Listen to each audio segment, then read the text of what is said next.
Kyle. How are you? How's it going? Everything is good. How are you? Doing well. Very good. Busy days. Yeah. Lots going on. Lots of interviews for the new records. Yeah, it's been good Yeah. though. It's fun talking about it. So it's fun finally getting to share this stuff. Yeah. Are the fans and journalists alike reacting well to the album or, to whatever they heard so far? Yeah, definitely. Seems like it.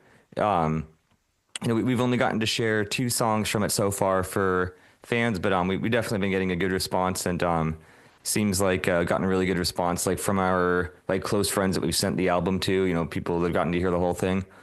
So yeah, I'm excited to get the rest of it out as soon as possible. Yeah. And the new record, Xenotaph, you guys changed a bit. You got getting a bit more progressive, more melodic, so to say. Was a Yeah. conscious decision to go that route? Yeah, it was at the same time it was a conscious choice, but I think it was in context of like it made a lot of sense to us. Like I think it was already sort of we were heading that way naturally. And I think we just sort of agreed to like commit to that direction, but I think it was a natural progression from a lot of things. Like I think it just, if you look at our shared influences in the band with this new lineup, it makes sense that things would go in a bit more of a melodic direction. And like, for me, even though Fallujah is like, sort of a death metal band at its core, like I've been doing clean singing for longer than I've been screaming. And for me, it's like, if I'm just writing music in a way that just plays to my own strengths or just comes naturally out of me, like it just naturally has more clean singing parts, I think. And so I think on this album, with me sort of just expressing myself more fully and more organically, I guess, I think it just made sense it was heading that direction. And there's just a lot of bands that we really love that have influenced like myself and Fallujah for a long time before we even met each other. Bands like Cynic, for example, Yeah. that are very melodic and have been a huge influence. Maybe it's just more obvious now than it was before, in Yeah. Fallujah's prior stuff. Yeah, one of the things about, that I appreciate with death metal bands, it's when they evolve and they start take a chance with the clean singing. Sure. Whitechapel are starting to do that, and Hmm. it works really well. I mean, I cannot fathom for a singer like you to be screaming like for an hour and 15 minutes or an hour and a half.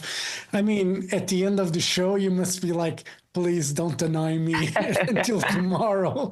I, So I'm have you? actually I'm actually really bad at keeping to myself on tour. I'm really bad at like resting my voice throughout the day. Like I do merch for us too, and I like talking to everybody.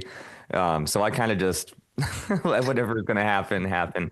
But it does help me to do singing parts like during the set. Like it feels like if I'm singing a lot, one part of my voice can kind of get tired if I do that too long. If I'm screaming a lot, it's sort of a different part of my voice gets tired. So if I'm going back and forth, I have a bit more stamina overall in the live shows.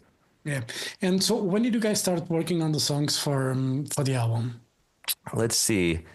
It was sometime last year. I'm trying to remember what month it would have been. Man, when was it? Actually, it was more than a year ago. Let me think. It would have been, I think, like the very end of 2023 is when we Okay. started.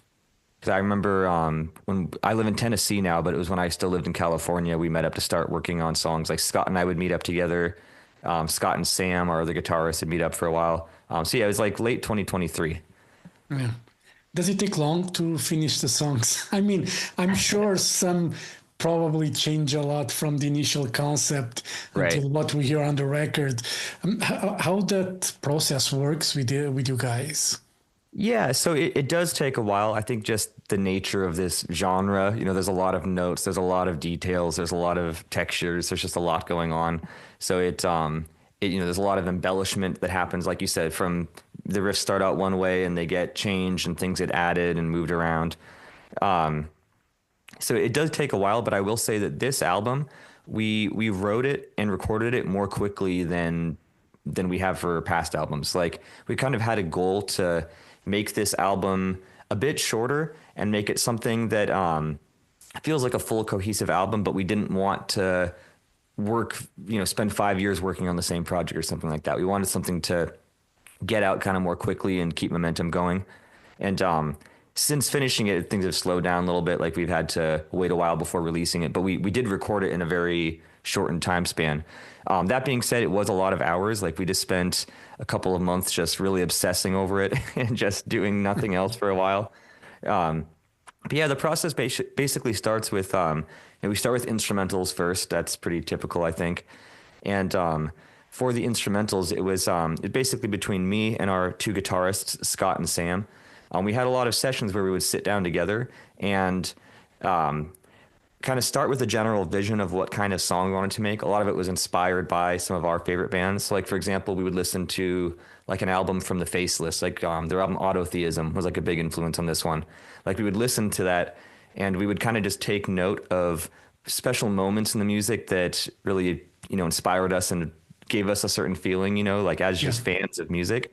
And we would kind of have things like that in mind when we were writing. And so, we'd start working on guitar parts and talking about chord progressions and, intros, outros, song structures, things like that. But sometimes we would have an idea like, oh, remember when the Faceless did this thing? Like, let's make a transition like that, Yeah. So it happened very organically. I think we were just very excited to work on it the whole time. And kind of started from different sessions between various members until we have sort of these rough song structures for everything. And that's when we come together as a group and argue about, how parts should go. Like, I think this riff needs to come back later and this one goes too many times. And like, this is a cool riff, but doesn't really fit in this song, things like that. We have a lot of discussions about. It does take a while, it's definitely, songs don't just get written in an afternoon or whatever. Then after all of that, then I do the vocals. Yeah, but they're healthy discussions. It's not yeah. Yeah. No real anger. Friendly debate on how the song should go. And, lyrically, this is a concept record, right? There is a concept. That's right. Is it easier, you have a concept in mind, but, sometimes the music needs to get along. You need to, attach certain details of a song to the next one, something like that to make it, concept. How did it work for you? I mean, do you already had the concept in mind when you guys start working on the music, or was something just developed after? Yeah, so like you said, it is one concept the whole way through. It basically tells a story from start to finish. And I had some vague ideas for the story going into us writing the music. Like early on, I sort of knew what kind of thing I wanted to talk about, but no specifics yet. Then to me, the lyrical content and the specifics of the story were really inspired by not only the music, not only instrumentals, but also the artwork we picked out. Because we picked the album artwork very early on into the process, like before the instrumentals were done, before I wrote any lyrics, we picked out the artwork.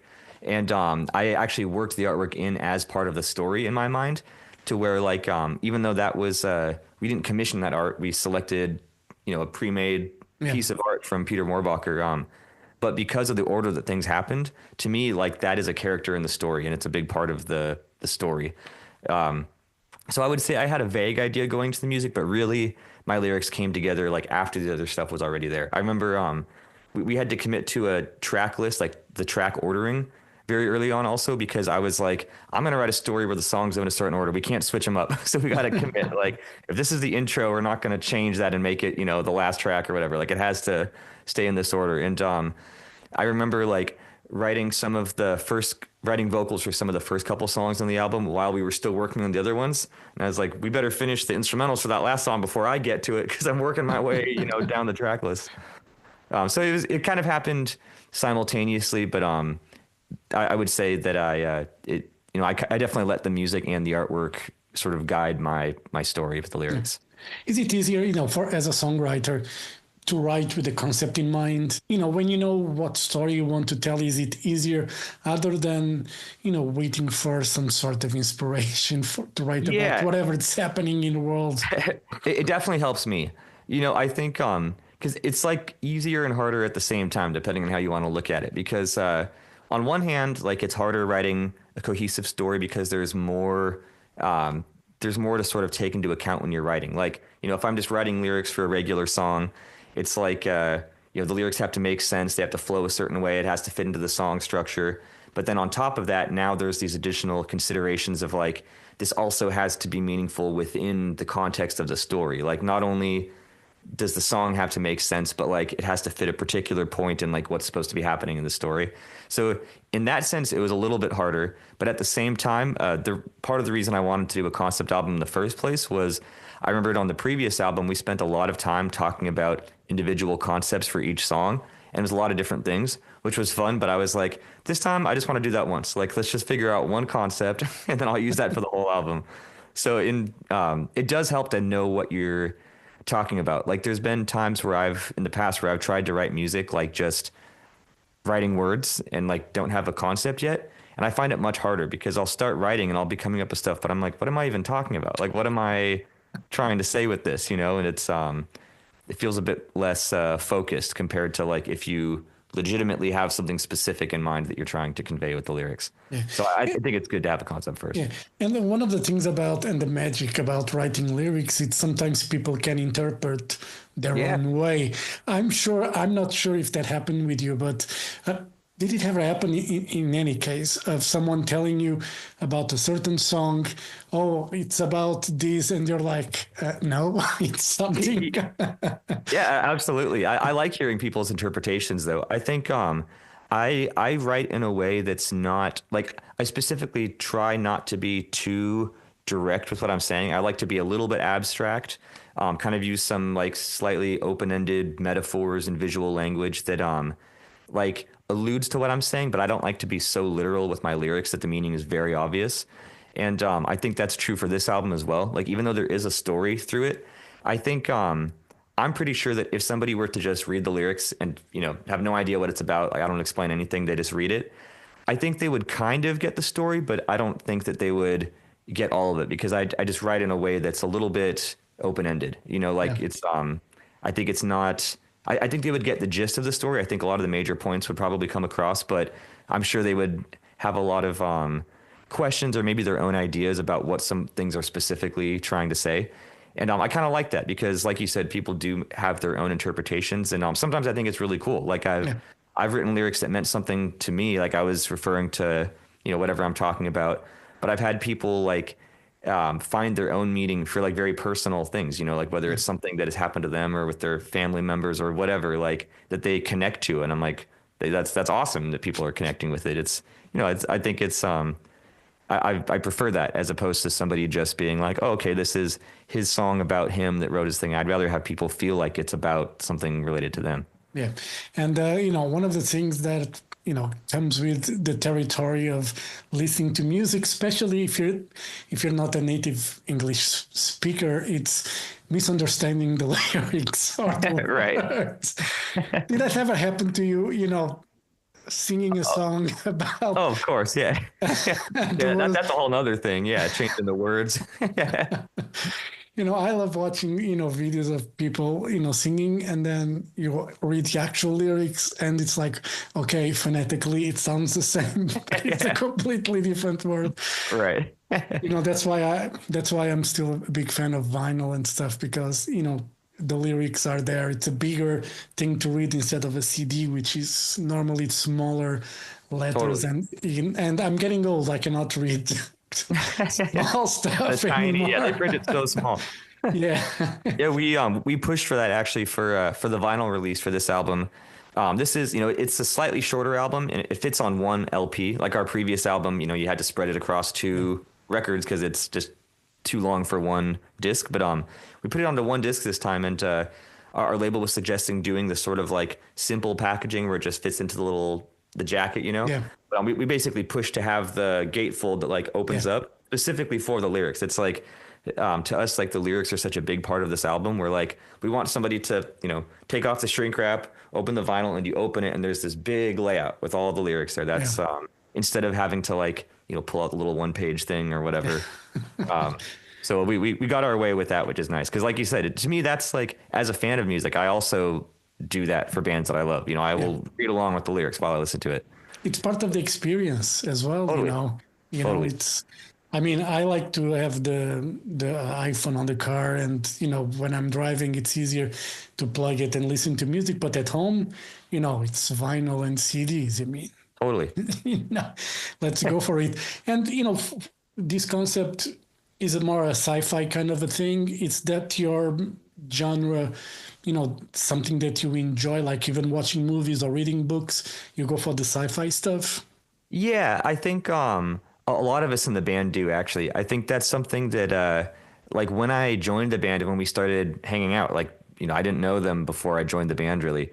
That's something we learned is that we have some of the same favorite movies and same favorite media, and a lot of it is in sci-fi. So like for us, it's like the Dune series, Blade Runner, Interstellar, movies like that. Yeah, we just all love, and it's on top of that, it's also sort of in line with the band's visual aesthetic. Like a lot of the album covers over the years have this sort of sci-fi sort of feeling to them. It's a lot of space, a lot of like alien looking figures, and so to me, it seemed obvious that the story should be something within that realm, like something that feels like it still captures that spirit of what Fallujah's music, like the feeling it's been giving people for years.